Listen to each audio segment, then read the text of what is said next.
Hello, apartment therapy. Welcome to my 350 square foot apartment in downtown Manhattan, New York. I found the apartment in 2020 in the midst of everyone being in lockdown. So I looked at a lot of spaces. I was really keen on finding something that felt light. It had to be airy. It had to be very organic in the way that everything came together. So been seeing a lot of stuff on StreetEasy, taking a lot of apartment tours, and then this apartment popped up. Because it's so small, I wasn't immediately that inspired by it, but I was browsing apartment therapy actually one day, and I happened to see a video in an article about this space. And from that moment on, I was like, wait, I'm so inspired by what that tenant had done with the space, given that it is small, but still very livable, and it felt very cozy. And I was like, wait a second, this is actually something special. I need to take another look at this. And now I can't really imagine living anywhere else because I love it. When I first moved in, I think my biggest priority for the space was honestly just celebrating the space. It's so unique. I've never lived anywhere like this before. I hadn't met many people in New York who had similar sorts of apartments with this much light and sort of weird architecture. So here you've got these really weird slanted walls, you've got the pitched roof. And so figuring out how to bring everything that I wanted to be in here was pretty challenging at first because there's a lot of weird angles and empty space above this angular wall, for example. But when I moved in, my priorities were really how do I make a space where I like to hang out, my friends like to hang out. Since it was 2020, at the time, TV was a priority because that's all I could really do was binge watch the British baking show. So sort of figuring out where to have a TV, where to have a couch, those were the things that were most important to me. And even the couch, for example, I have this really beautiful white brick fireplace behind the couch, which is a shame to cover up, and I wish I didn't have to, but I didn't know where else to put a couch. And I think one of the previous tenants has sort of had it almost in the middle of the room with some seating behind, which was really interesting in terms of a sitting area. But I was I really want the TV to also be something that I can easily watch. And this wall was really the only place that I thought it made sense. So yeah, everything just sort of came together based off of, I would say, the TV and the couch being the main components, and then everything sort of hopefully organically flowing around that. So because I love having people in my apartment so much, I'm always trying to invite people over for cocktails, for pre-drinks, movie nights, whatever. I think at the most, or the max, there's been maybe 7 or 8 people here, which is it's a lot for the space. And aside from everyone having to find a place to sit, it also just gets hot with that many bodies in such a small space. But if it's just 2 of us, we'll probably just be hanging out here on the couch. It's a 2.5-seater, whatever that means. So cozy without feeling you're on top of one another. This chair is sort of when friends come over and I feel I have to almost act as a therapist. Someone will lay on the couch and I'll just sit here and talk to them about what's going on, how is your day, how can we make it better. So that's what this chair always sort of feels is I'm talking at someone. And then with the radiator, is it the most comfortable seat in the house?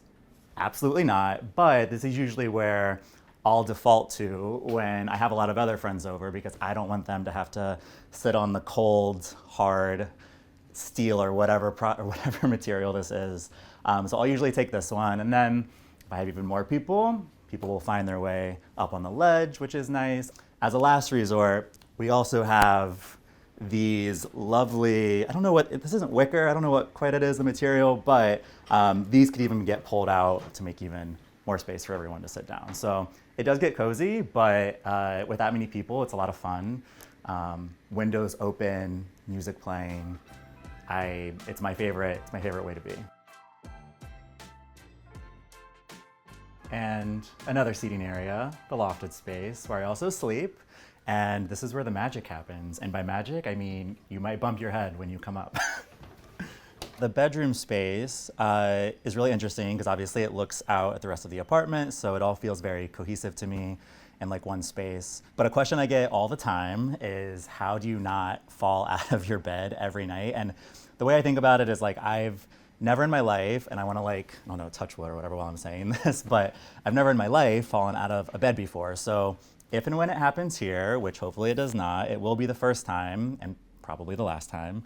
depending on what I hit, that I will ever have fallen out of bed. So it doesn't really worry me. It does, when I have people spending the night, it does worry them sometimes, and I will usually volunteer myself to sleep on the outside edge just to make sure nobody ever feels too scared up here. But there's also a ton of storage in the back corner that you might not even be able to see, which is intentional. I kind of try to keep it hidden and in the back, but there's lots of little bins where I keep clothes that I'm not wearing for the season, things like that. And I also have, and this is a more recent addition, a mirror that I have that's put up here, which who doesn't love a mirror next to their bed? But apart from that, it does also open up the space a lot. So since there is so much natural light coming really from every angle, having the mirror up here sort of reflects more light back, which just makes it feel even bigger and more spacious and airy. So yeah, more recent addition, but I love having that up here. Because the apartment gets incredible natural light, my first thought was I'm gonna buy a ton of plants, put them everywhere, and people come into my apartment, they think that I'm some sort of green thumb, but honestly, they just love it here. I don't really have to do much because it's always sunny, and as long as you water them every once in a while, they're usually good to go. I refer to them as my desperate house plants. For anyone who's watched the show before, you'll recognize some of the characters. So this is Susan, she's sort of the main character of the space.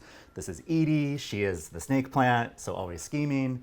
But yeah, I think these two sort of also divide the space a little bit between the living room and the corner over here, which is where I work every day. I work from home still most of the time. So this is nice. I use it more of a standing desk versus sitting down just because it helps me just focus more, and I like having the view of looking outside while I'm working. So this also doubles as a dining area. So sometimes I'll have friends over.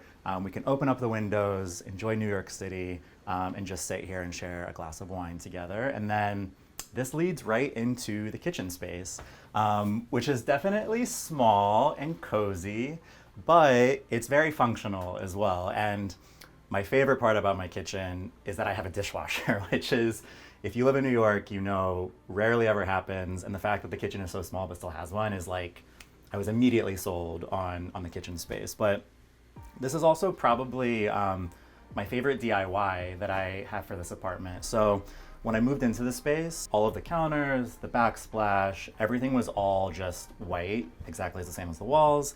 And it was kind of depressing, kind of sad. The overhead lighting was not that great. So my first sort of project when I moved in here was to get this wood countertop, which is just a sticker, don't tell anyone. And then also the backsplash is sort of this subway tile effect to just make it a little bit more cozy, a little bit more modern. Don't look too closely because it might be coming undone in a couple spots, but I think it mostly gets the effect across, and it makes it feel, like I said, much more modern and a nice place to be. So every piece of kitchen equipment, every pot, pan, plate, I use constantly because there is such limited storage in the space. I'm always grabbing and reaching for everything. And then yeah, because the lighting, like I said, isn't the best lighting, I also installed this sort of LED panel below. And so you can sort of see some of the guts, which you can't really see from eye level, which is nice. But this is nice because it sort of lights everything from above. But then at night when I come in here, it feels very moody and less harsh without the overhead lighting. So definitely one of my favorite places in my apartment, just because I did get to sort of pull all these pieces together that weren't already here and make it feel a little bit more special than when I moved in. So this is the bathroom, also very small to match how small the rest of the apartment is, but in line with the rest of the space, there's also great natural light here as well. We have another one of my houseplants hanging out up here in this beautiful skylight space. So very peaceful mornings I have as I'm doing my personal business on the toilet. But the other thing I really love about the bathroom is for how small the apartment is, I have a ton of storage in here. So I've got 3 separate mirrors, all with storage behind. And the best part is, because I am vain sometimes, you can open them all up and sort of get a 360 view of the front of your head, the back of your head, the side, all at once, which just makes getting ready easy and fun. With the space being so small, I do only have one closet. So in here, you've got tons of clothes, my clothes hamper. There's also this shoe rack that I installed that I think was IKEA. where I put all my shoes, which is a big upgrade for me because historically all of my shoes would just be on the floor of my closet in places I've lived before. So that was me finally becoming an adult, was putting my shoes on a rack. And then for other storage, this dresser was actually the very first piece of furniture that I brought into the space. This was the one thing that I owned before I moved in here. So before I got the rest of my furniture, this was where I kept everything. And I still keep a lot of stuff in here as well. It is mostly clothes. Each one is sort of divided by like shirts, shorts, whatever. The top drawer, and this is probably the one that I use the most often, is just my junk drawer that I'm not gonna show you. But anything and everything goes in here, from a box cutter for when I get packages that I want to open up right by my front door, to extra keys and things like that are all found in this top one junk drawers. Very important for keeping your space at least looking together because it's all hidden. While I love the way the apartment ultimately came out, I will say, before I moved in here, I knew nothing about interior design.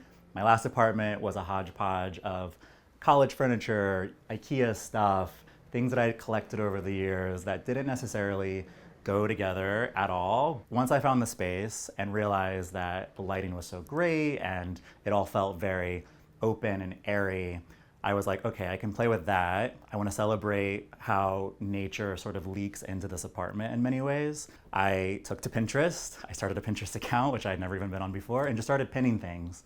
And over time, as I was pinning things, I would start to see like similarities and what the aesthetic was shaping up to be. And I would notice like, oh, I saved these photos that had similar items in it. Like maybe that's a cue, like, oh, I really like a leather couch. I know that now about myself. And so from there, I just started curating everything into a mood board that I had created just on Keynote, drag and dropping all of my favorite items onto one slide, essentially. The only thing that I really had to go off of when I moved into this space was this ladder, and it's such a beautiful color. It's this golden wooden tone. So I was like, okay, that's a reference point. You know, like this bench, for example, also plays off sort of the golden color of the ladder. It's got this really interesting rattan top on it. Also just like a very natural sort of fiber. And you can't see, but below there's this whole nest of wires and things that I've hung up under there just to keep, like I said, everything lifted off of the ground so you don't notice it when you come in. The table is another favorite piece of mine that I found, this white marble. Again, just playing off the idea of really organic sorts of materials paired with another rattan piece. The leather couch, also, again, brown, cozy, comfortable. It feels like something that you would just find organically out in nature, which is definitely the vibe that I was trying to bring into the space.